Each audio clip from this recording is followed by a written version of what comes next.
to another edition of 805 Sports Talk. And the big story this week is the CIF Playoffs and the disastrous Tuesday night. We saw several of our area teams go down. Lorenzo, you saw Cabrillo boys basketball team lose at home. Kenny, you saw San Ynez girls soccer team lose on an own goal. And I was there to see St. Joseph rally and fall to top-seeded Colony Tuesday night. So our winter sports season is on the brink of ending. We still have some teams fighting for their lives, but I'll break down the St. Joseph game. They were down almost 20 points to Colony in that third quarter. JoJo Walker and company made a great comeback in the fourth quarter. It was one of the most riveting fourth quarters that I've ever seen. They got it down to 3. Walker put up a late 3, couldn't get it to fall, and the night season ended. There wasn't much excitement early on in St. Joseph's quarterfinal game against Colony Tuesday night, but things did heat up later on. Here, Marcus Gomez hits a shot. He had 11 points in the game and helped out early on. Elihu Cobb was a monster in the game with nearly a triple-double, 1 block shy of a triple-double. 13 points, 16 rebounds, 9 blocks. Scotty Macbeth hits Cobb to Connor Morinini, to Gomez. Walker drives baseline and scores. Walker finished with 26 points, 20 of those coming in the second half. Here Walker pulls up, shoots, and scores. Nearly unstoppable in the fourth quarter. Colony, though, did have some resistance. Here's 2 points down low. Another drive, blocked by Cobb. Here, it looks like a block by Cobb, but that is actually his 4th foul. Walker came back and hit a deep 3. That made it a 3-point game. Walker was not able to sink another 3 on the next trip down. Alex Ochoa hit a 3 for Colony. Joselle Carter Jr. hits for Colony. Carter Jr. went 9 for 12 from the line down the stretch to seal the win. Macbeth, though, hit a late runner, but it was not enough as Colony won 72-64, advancing to the semifinals in Division II AA. Good, awesome.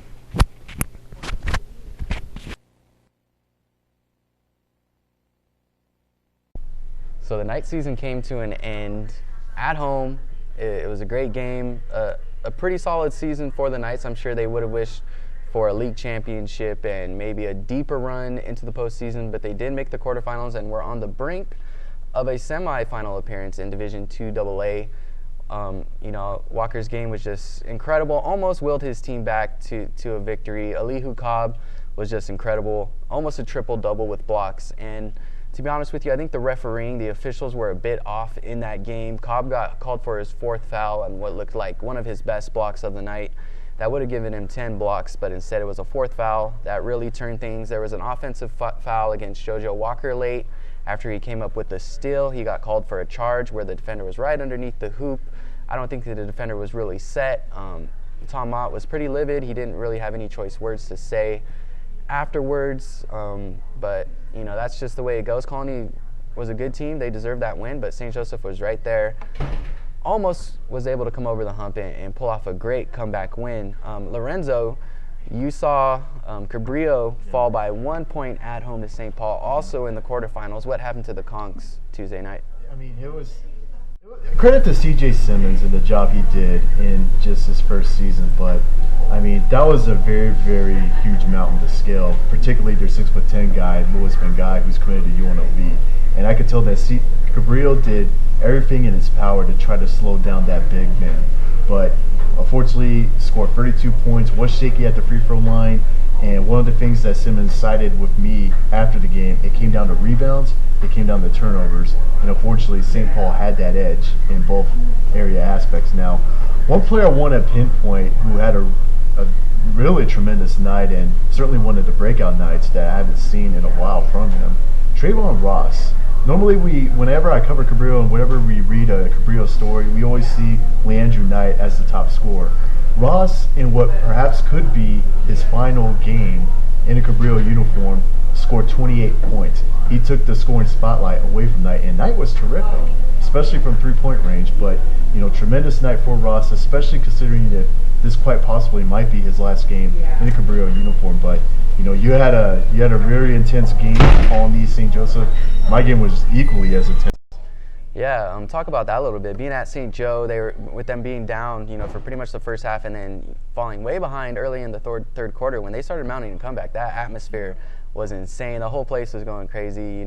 Even me, not even playing in the game, I was like almost, losing it. It was like, wow, just the intensity in the arena. What was it like, for Cabrillo over there at Cabrillo in such a tight game in a quarterfinal game at Cabrillo? It was just as crazy. I mean, the noise and decibel levels was, to me, the loudest it's been all season long. And there was a lot of seats in the student section. I think the even better part, I actually saw Toa Tawa, Vessi Tawa. I actually saw some Lompoc High football players coming out and supporting Cabrillo. You don't see that quite often as well. I don't think I saw any Rigetti guys at St. Joe. Elijah Cooks was there, so maybe he counts. But I'm sure the Rigetti guys would still support the St. Joe guys. That was cool, though, that the Lompoc football players came by to kind of show some support to the Cabrillo guys. We were indoors Tuesday night. Kenny, you were outdoors over at San Ynez. The Pirates hosted a second-round game, I think it was, in the playoffs. Overtime, no goals, and then San Ynez falls on an own goal. What happened there? It was just one of those things. The defender was in good position. It was a pretty good, hard shot, and it had enough on it where after the ball made contact with the defender, it changed the trajectory of the ball, the direction, and the goalie just had no chance to get it. As Rob Cantrell said, that happens. That type of thing happens. I can't think of a tougher way to lose, especially in a playoff game. It was a pretty even game. I think San Ynez had the ball somewhat more in terms of possession, but in terms of penetration in the penalty box, Bloomington had more of that. San Ynez goalkeeper Brianna Rodriguez was kept busier than Bloomington goalie Yesenia Martinez was, but Brianna made one good save, really tough save. I thought the rest were routine. It was a pretty even matchup. Bloomington has a solid team. San Ynez did have a solid season. They won the Los Padres League again. Came down to the last game of the regular season to do it. So it was one of those things. Game could have gone either way, and unfortunately for San Ynez, they wound up with a tough loss. Now, Kenny, we never seem to have too much success with girls soccer in the area. Club soccer is pretty big in the area. We have some great soccer clubs. It's pretty much a year-round sport here, but we haven't seen too much success at the high school level for our girls soccer programs. We saw Napomo get knocked out in the wild card round this year. PV was able to advance and play San Ynez, eventually losing. We saw SLO, which was a great team, lose its first playoff game. AG didn't have too much success in the playoffs. What do you think it is with the girls soccer teams not being able to really mount a long run in the playoffs every year? Right. For the past few years, I think the second round is as good as it's gotten for any of our area teams. The San Luis Obispo loss was a stunner for me. I think they had one loss all year. Well, I think they have some pretty established club programs here, but Pioneer Valley only maybe 2 or 3 years ago really started getting any sort of established club program. They have been steadily improving. I think the thing is they are going against teams to the south probably that have even more established club programs. California is just a tough soccer state, period. And Southern California soccer is probably about as good, at least as good as just about any in the country. So I think that's what it is. They're just going up against better, more high caliber programs. Same thing with the Central Valley as well. I mean, small cities like Selma, Orange Cove, Reedley, Fresno, Clovis, good soccer's being played out there.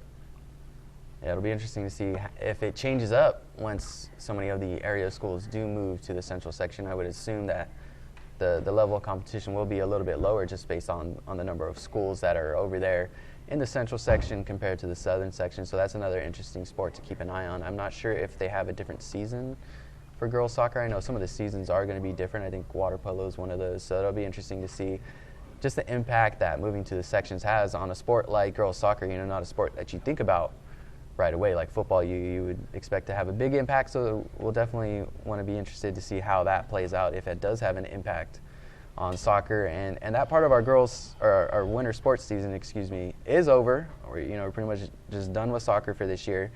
And this time of year pretty much is when we start putting together all area teams. This year it's coming out a little sooner.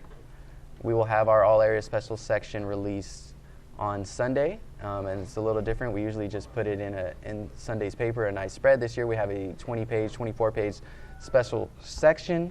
It was a lot of fun to put together, deciding who are some of the better players, who are some MVP candidates. We have most improved player, coach of the year, first and second team, and all that good stuff. It's a lot of fun to put together. Elliot, starting with you, what were some of the more interesting choices you thought about, difficult decisions to make, and just in general, some of the better players that you thought deserved recognition this basketball season? You hear the names of the kids like JoJo Walker and Scott McBeth from St. Joe, Leandra McKnight, but there's a lot of kids that are playing really well. I don't know that I want to give away all the names, but there are, we've picked, 15 or so kids that are really worthy of first team and second team honors. And when we voted, it was surprising the number of kids we came up with, and then we had to narrow it down. And we do it with a vote where we assign points to the kids that get the first team votes and second team votes, and we add them all up, and then we battle it out if there are any ties. So I think what people are going to find is there's going to be a surprising group of kids that we've thought of that don't get the kind of press that your JoJo Walkers get. And also the same with the girls' side too. It's not just the boys that we're looking at, but the girls. And it was a successful season for so many schools. But even some of the schools that didn't quite make the playoffs still had a couple of good players. So I don't want to give away too much in the way of who we've picked. Obviously, you're going to see names like JoJo Walker somewhere in there, but Scott McBeth will be in there somewhere. But who are the rest of them? I think I want them to tune in and read it Sunday. Same here. But it was a difficult choice. The four of us vote on it, and we don't always agree. And part of it is Lorenzo sees more of the Lompoc and Cabrillo games, and Kenny sees more of the Santa Maria games. I am in doing page work a lot, and I don't get to see as many games at this time of year as like football season when I'm out there every week and I know all the kids. So I have to rely a little bit on you guys and getting out to see the few games that I can. But some of the usual suspects are going to be there, but I think there's some surprises that we're going to be able to unveil if you get your paper Sunday. And you'll be able to eventually read it online too, because everything we do is somewhere you can access it, because we want to make it available to as many people as possible. But I think it's just going to be a real fun special section that you guys have put together. Yeah, I thought maybe the theme, or one of the more interesting aspects of this year's all-area selections for us was injuries. We saw at probably midway through the season or early January, we could pretty much pencil in that Danita Astorga was going to be our girls all-area MVP, but she went down. I think she played in maybe a dozen games and then was out for the season, so that kind of changed things up a little bit, opened the door for someone else to step up, and there were definitely worthy candidates. It would have been interesting if Danita did stay healthy for the whole season, but we didn't have to really make that decision with some of the candidates that were available to us. And then on the boys' side, we saw JoJo Walker go down and miss a crucial stretch of the league season, so that also tightened things up in the boys' all-area MVP race with the way Leandra Knight was playing. So that was a interesting decision to make. A lot went into choosing the right guy. And I think we made the right choice. Team success and a lot of stuff goes into our decision making. Defensive Boys Player of the Year was also very interesting with the way Dakota Lester-Saunders played this year and Elihu Cobb. They're similar players, just great athletes, long, rangy athletes on the defensive end. And that was a tough decision to make. And one of the easier decisions to make was the girls' most improved player. There was a clear winner for that. The person we picked was, probably an MVP candidate. And, based on what she did this year, I expect her, might be the front runner for MVP again, although, there might be a reigning MVP returning who might have a chance to defend that award.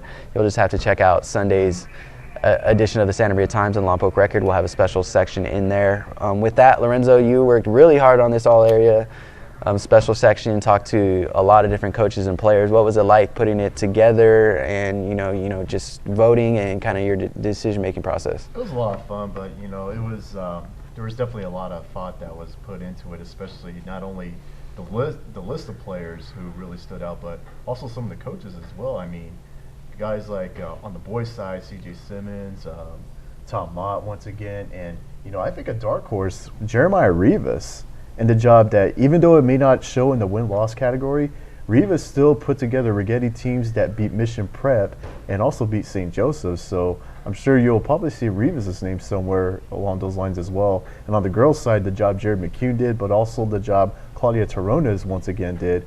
I also want to acknowledge Rod Cole over at St. Ynez and the job he did this past season, especially turning that boys basketball program that hadn't won a playoff game in 28 years and making that quarterfinal run. Yeah, we definitely have some great coaches in the area. You mentioned all of those, and you can't forget the job Desiree Dominguez is doing over there at Rigetti. And I'm glad you pointed out Jeremiah Rivas because I think he did a great job in getting that team to get those two big wins that you mentioned and to finish 500 in the Pac-8 League is no easy feat. And they almost won a playoff game as an at-large team in a tough division. So Rivas is doing a good job, and that team is still pretty young. They're going to have to replace, Quentin Pettiford, Jordan Allen, Dakota Lester-Saunders, but there are some pieces there that I think that they're definitely trending in the right direction. Obviously, Tom Mott did a great job again this year. Wasn't able to get another league championship, but I think it was his third straight 20-win season, and they almost knocked off the top seed Colony in the quarterfinals. So he did a great job. This year we were focused more on the regular season. We usually try to include some of the postseason or all of the postseason when making this, but we decided to just focus on the regular season side of things this year. And obviously with Cabrillo having undefeated league campaigns in both boys and girls, are probably going to be heavily into this all areas special section. Kenny, you are obviously busy with this, dealing with the Santa Maria Valley side of things. How did you think everything came out with the voting, and was there any tough decisions you got to make? There were some tough ones. MVP for me, boys and girls, was a fairly tough one. Coach of the Year was also a fairly tough one. I'm not going to say the name of the person who won it, but easiest pick for me really was the defensive MVP on the girls' side. This player's just absolute nails when she gives some of the toughest scorers on other teams real headaches.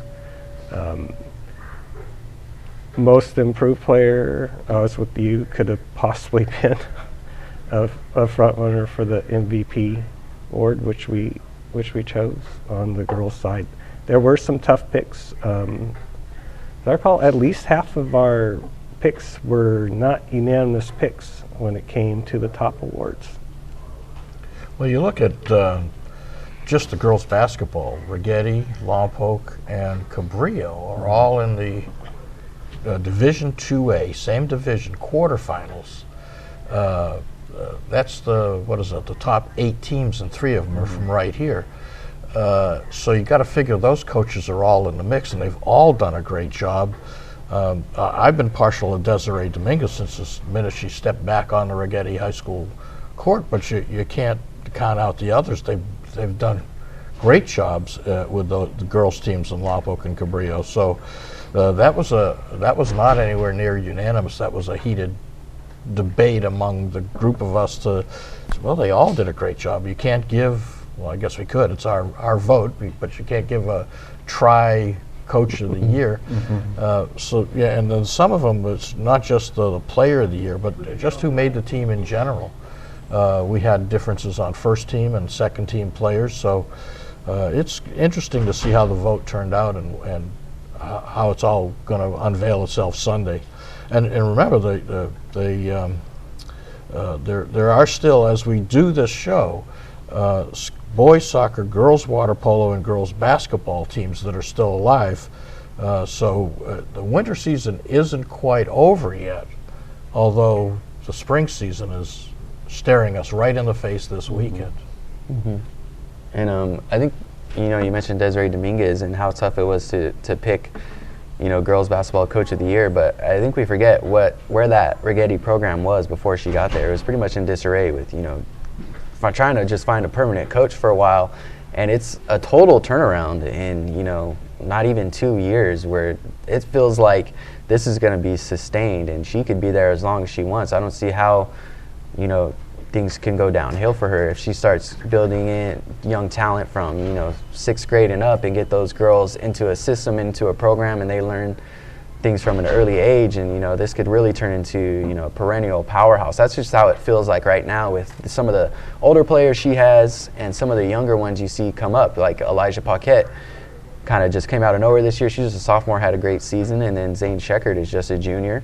Those are just two players that, if that continues and those type of players keep coming through, Righetti's just probably going to be a powerhouse, and they can really turn this into a dynasty, and then Desiree could be one of the just a top coaching candidate, and who knows where it can go with her if she keeps this up, and she just seems like she's hungry to win games and keep that Righetti program headed in the right direction. And I think Jared McCune and Cabrillo and Claudia Terrones have both done great jobs, and they're right there with her in the coaching ranks and where their programs are headed. All three of those programs just seem to be trending upward at an incredible rate, but Righetti was really down before she got there, and it feels like a completely different program now. You go to those games, the student body loves cheering them on. It feels like there's a lot of energy and a lot of positivity around that program, and it's happening like that. So players love playing for her. Love.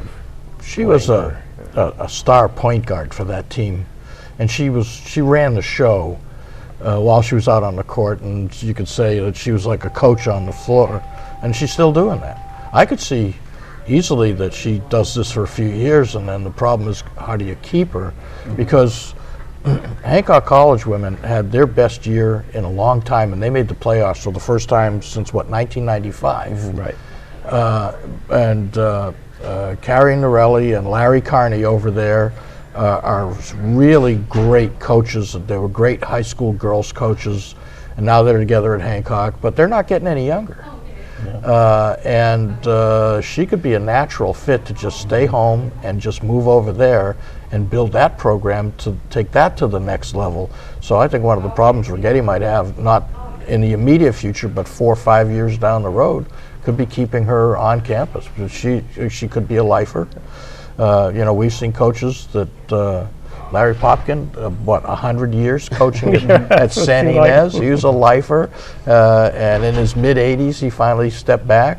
So we could see her go that route, because there's a certain job security of being able to stay there forever and ever, and you build traditions. And you got Laurie Hollister in her prime over at Arroyo Grande, that just has a powerhouse boys and a powerhouse girls tennis team year after year after year, and she could do that. I don't see any reason why she couldn't. Same with Claudia Terrones. She's been around a while, but she's just always impressed all of us. She's been a great coach. She's been a great communicator.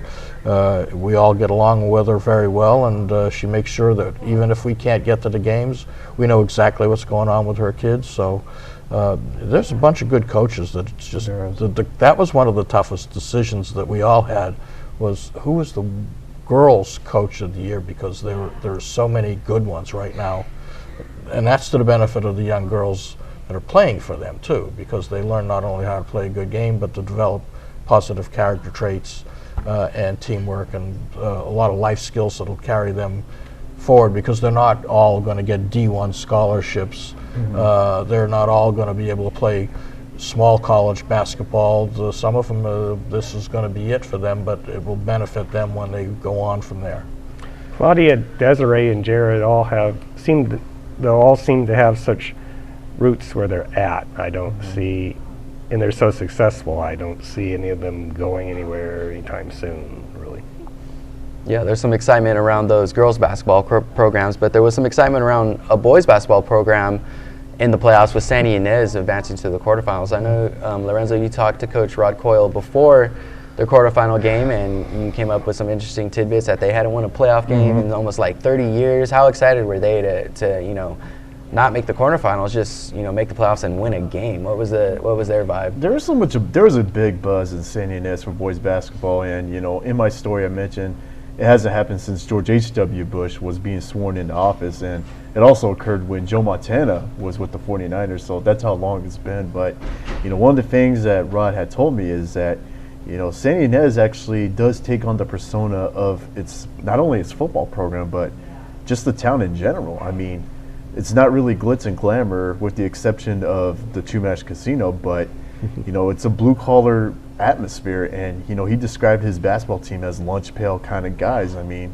they're scrappy, they fight for everything, and they take on the city's persona. And there's definitely a lot of excitement with winning not one but two playoff games. So future's looking bright for Sandy Ynez. So I mean, it's looking like it's more than just a football town now. Yeah, I think before the season started, if you said Sandy Ynez finished second in the LPL, people would have been shocked. If you told people that Cabrillo won the LPL 14-0, people would probably say, yeah. Looking at Cabrillo's season, they made it the same point as Sandy Ynez, losing in the quarterfinals. Is it disappointing with the season Cabrillo had in the first year under CJ Simmons? Is this where they expected to go? I'm sure they thought they could play for a championship. How did you feel about that? It's kind of a double-edged sword, Joe, because obviously the bar is set very high at Cabrillo when it comes to boys basketball, and Simmons understood that the moment that he got sworn in to take over for Gary West, and the players made it loud and clear they want to go deeper than the second round, and they did accomplish that and took a very stout and very long St. Paul team to the limit, and it came down to one final shot. So me personally, I feel like that the season wasn't really what you would chalk up as a failure, but at the same time I could see the disappointment in the players' eyes and in the coaches' eyes that they felt that they could have won that game against St. Paul, but still, considering the fact that this was still a relatively young team and you get Leandrew Knight back next year, I mean, things are still looking up for Cabrillo. Yeah, I saw on Twitter that Danny Duffy was kind of hyped up on Leandrew Knight a little bit. He loved my videos too. Yeah, I think they all made the playoffs. That's a successful season right there. Yeah, I think they should all be proud of themselves. There were some heartbreaking losses last night, and they're done for the season. There's an outside shot they could get invites to the state tournament, but those are really long shots at this point. So it looks like the boys' basketball season is over, but they made it to the playoffs. They had great years, and even the kids that didn't make it to the playoffs, they were out there competing. It's the high school level. It's not the $20 million a year pros. So I think they should all be proud of the seasons that they had, and it's going to sting the kids at Cabrillo. They could have won that game and just didn't quite pull it off at the end, but after that initial heartbreak goes away, they'll look back and say, this was a really good season. Yeah, they had a great preseason. They had a great league season. They had a nice playoff run. They got one round deeper than they had before, so they can use that as a positive outlook, a springboard to next year, and say, we did all right. We had a good year. All right, we're not the champs, but not the CIF Southern Section champs, but we're still champs in their own right. So there's nothing to hang their hats on. And they're kids, so they're probably out having pizza and having a good time after the game, but they'll get over it and they'll look back on it and say, we had a really good season. We had our best playoff run in a long time, and we all played well as a team. So they, it wasn't like they were blown out by 100 points. It wasn't as though they were embarrassed. They played a top-seeded team right down to the wires. Nothing to be ashamed of. Good job, kids, all of them. Yeah, so our area teams in basketball are out. I think the only team in our vicinity that's still playing is Coast Union. So, congrats on their season. They tried their hardest, and that's what we do with our show. We tried our hardest today. So thank you guys for tuning in. Hopefully we won a league championship with as far as making an 805 Sports Talk show. Thank you guys for tuning in. Be sure to tune in for the all-area stuff that is coming out this weekend. That'll be in Sunday's edition of the Santa Maria Times and Lompoc Record. So be sure to check that out, and be sure to tune in next week for 805 Sports Talk.